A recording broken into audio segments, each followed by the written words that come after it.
Hello guys, welcome sa aking channel. Ako si Kuya Tony. At kung bago ka pa lang sa aking YouTube, just post mo na yung subscribe at notification bell at ganoon din mag-like. So, ngayon guys, papakita ko sa inyo ang isang produkto na ginagawa ko. Ayan. Chewy.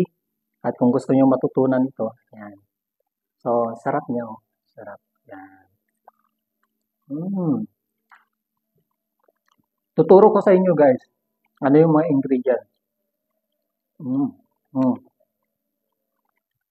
So, gusto-gusto ng mga kids ko ito. Kaya nung una kong ginawa ito talaga naman na walang natitira, nalulugi ako. So, dapat hindi kayo malulugi. So, guys, tara, samahan nyo ko kung paano gumawa. Ito yung tinatawag ko na mochi creamy.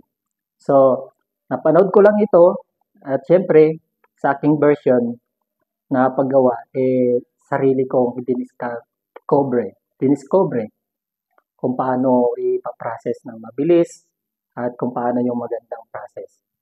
So guys, samahan nyo ko. Tara. Mm.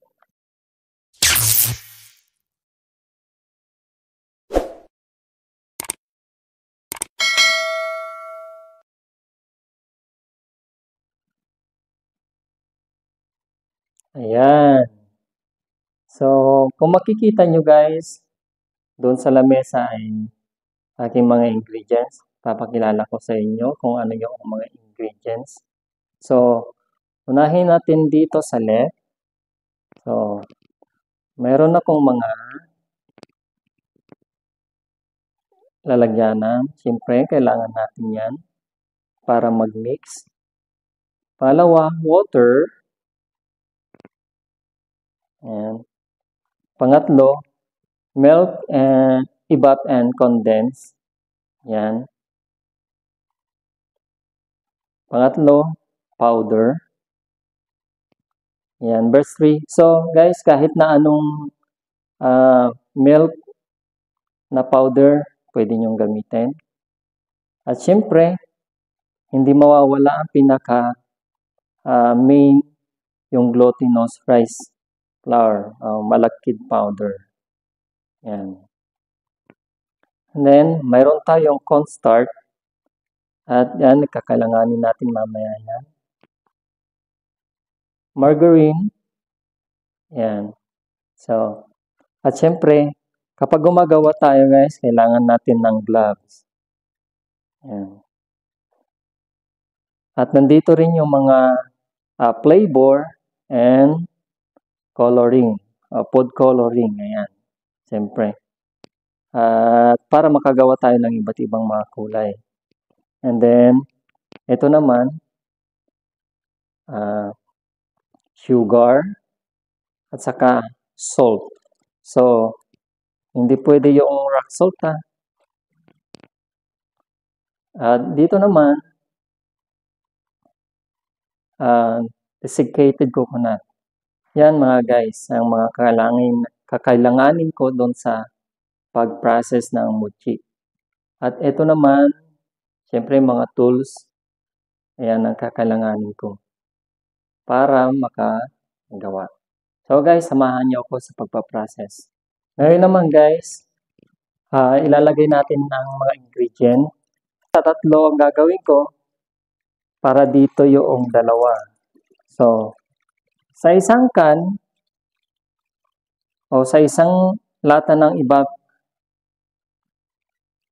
ay isang glutinous. Ngayon naman, ilalagay natin yung condensed dito sa isa. So, ang ginawa ko guys, isa kalahating can ng condensed. Ang inilagay ko dito sa tatlong ibab. Tatlo ito dahil yung isa ay filling at saka yung isa ay dough. Kailangan natin ng water. Okay? So, 3/4 ang kailangan natin. So, dito, lalagyan ko ng water ito. Tatlo yung condense. So, dalawang ganito.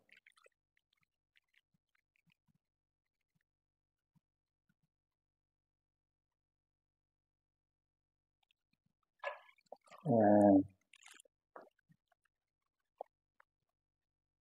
Ngayon naman, ay lalagyan natin ng birch spray. Ayan. Ayan, birch spray. Or kahit na anong gatas. Ito naman, cornstarch. Ayan. Sa isang can ay 4 na tablespoon. Tapos na. At kakailanganin lang natin na haluin. So, gagamit tayo ng panghalo. Ganito. So, kailangan ay matunaw yung buo-buo. Lalagyan natin ng margarine.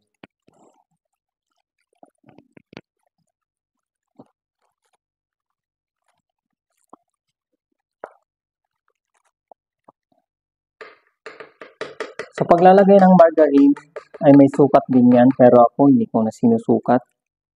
So,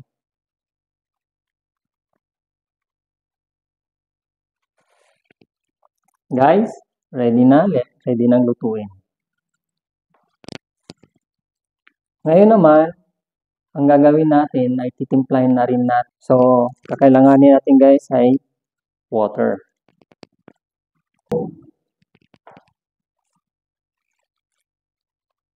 So,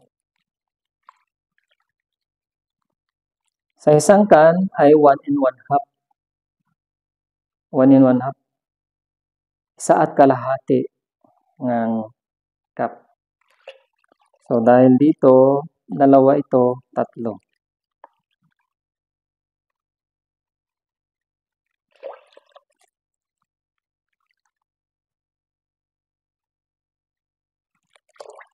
Okay. So, dahil dito, isa lang, isa 1 and 1/2. Okay, gumasya ang tubig natin. Hindi ako nakapag-order ng tubig.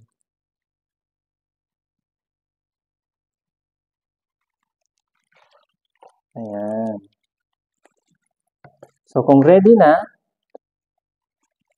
lagay naman natin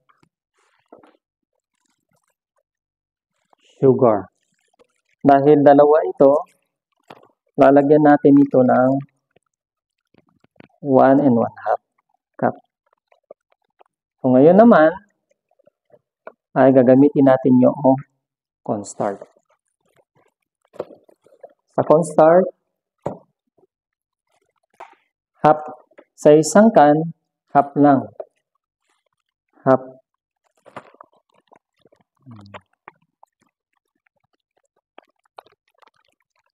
Yan guys. Yan. So, dahil dalawa ito, dalawa. So, dalawang ganito. Dalawa. So, isang cup.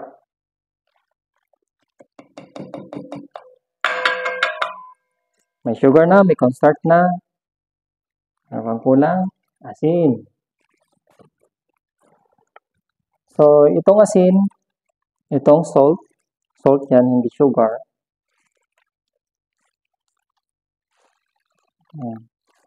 Ito yung magpapalasa sa lahat ng lutuin natin.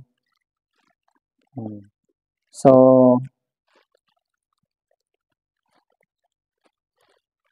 dahil dalawa ito,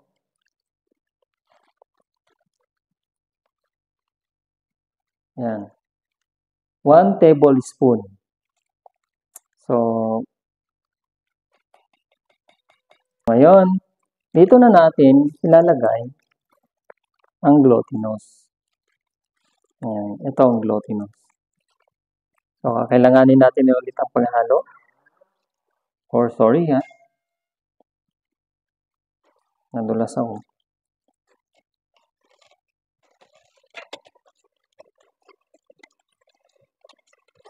Yan, ihalo natin ng mabuti bago natin ilagay yung glutinous.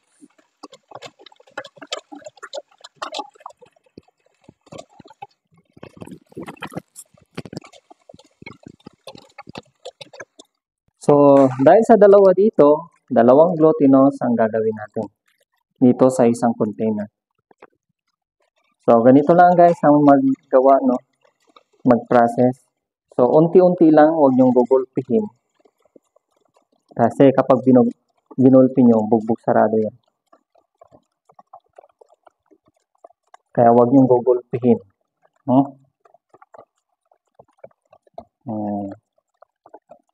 So, kailangan matinding energetic at saka lakas ang kailangan niyo dito. Siyempre, nakakapagod din kaya maghalo.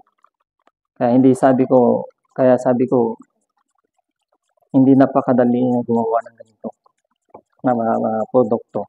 So, kung may tiyaga, may ilalaga.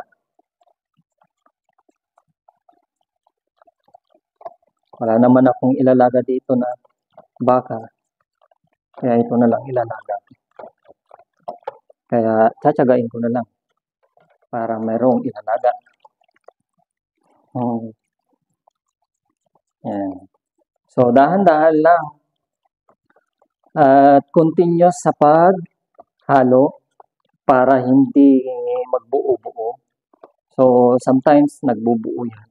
Siyempre, kapag hindi mo in-stir ng maigi.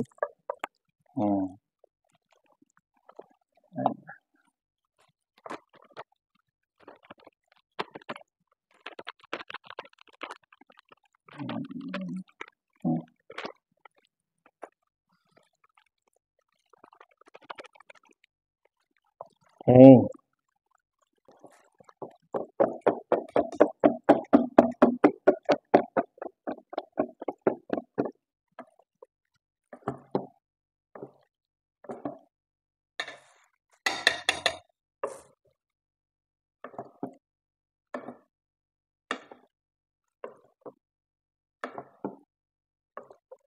So, depende na lang sa discard niyo para mawala yung buo-buo. So, sa akin, pinagtsatsagaan ko talaga. Ganito. So, tapos na yung isa. Dito naman tayo sa isa. So, ngayon naman, guys, ay margarine. Yan. So, sa akin, tinatansya ko na lang. Pero ang sukat talaga nito ay, sa isang lata ay 1/4.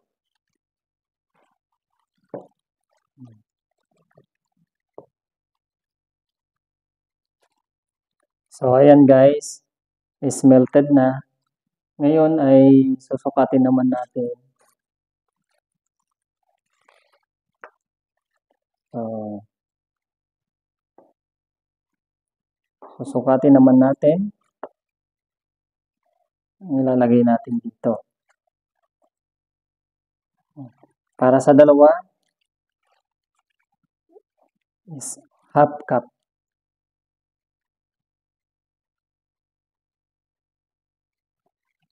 Ayan.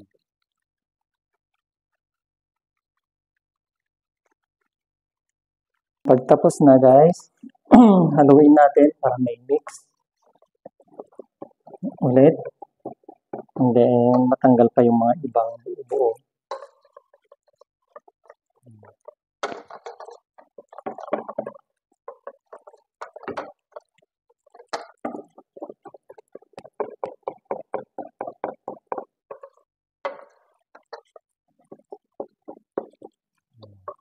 Yan natin din.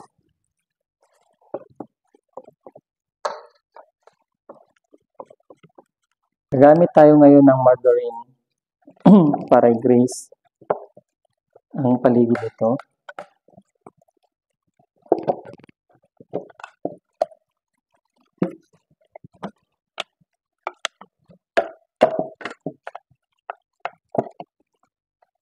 Ayan. Ang sukat ko, 3 ganito. Ito naman yung binanggit ko kanina, mga food coloring at mga flavor. So, dito naman tayo magpo-focus ngayon sa food coloring and flavor. So, depende kung ano yung food coloring na ilalagay ninyo.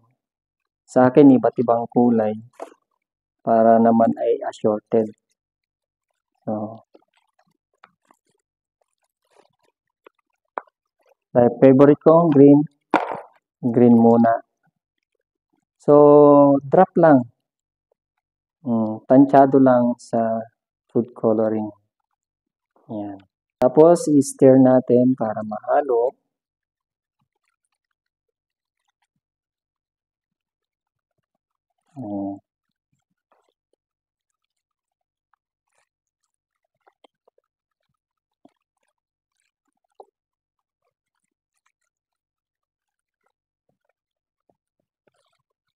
Ayan. Ready na? Lalagay natin dito sa pan.